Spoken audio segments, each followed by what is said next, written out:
Now, Germany is Europe's economic powerhouse, known for its engineering and auto industry.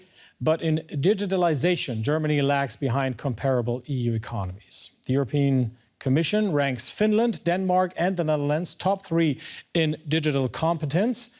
Germany is far behind, in 13th place, only slightly above the EU average. Europe's largest economy scores badly due in large part to its public agencies, which rely heavily to this day on paperwork. A big chunk of the country's bureaucracy is not digitalized. And Germany also lacks skilled tech workers. An estimated 140,000 IT job vacancies still need to be filled. That's according to German IT association Bitkom. Now, those are among the issues that'll come up today when the German government is holding another digitalization summit. Let's get the view of Carla Husted on this. She is the director of the Center for Digital Society at the Mercator Foundation. Welcome to DW, Carla. It feels like these events have been happening on an annual basis, and still Germany is lagging behind when it comes to digitalization. So what has come of these meetings so far? To be honest, so I was there yesterday, and again, we heard a lot of great ideas, great commitments that were also made in the coalition treaty.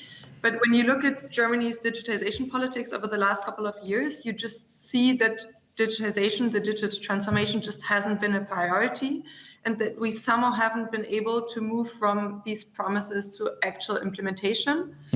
And I think one reason is because in Germany, when we think about the digital transformation, it's often still thought of as making analog processes digital.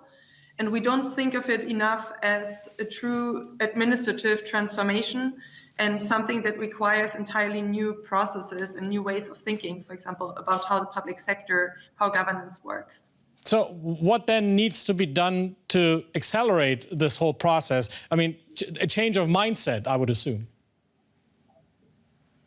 Yeah, definitely. I mean, you mentioned before that there's a couple of countries in the EU that are way ahead when they're digital Germany, far ahead of Germany. And I think there's a lot to learn from them. Countries like Denmark, Finland, Estonia, actually, or even looking more internationally, Taiwan.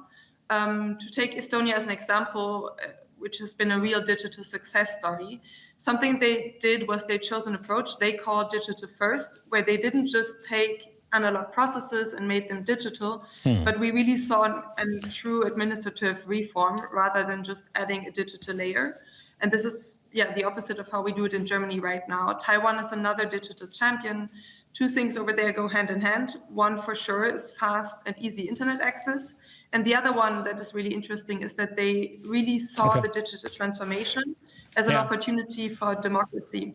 So including citizens, using it as an opportunity for participation and accountability. Carla, a lot of people in Germany are concerned when it comes to data protection. Is that an obstacle here? Briefly, if you could.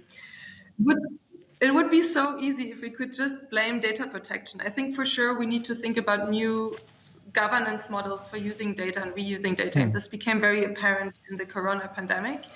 But many times data protection is also used as a scapegoat simply because we're lacking the true culture, we're lacking investments, we're lacking research that is process-oriented.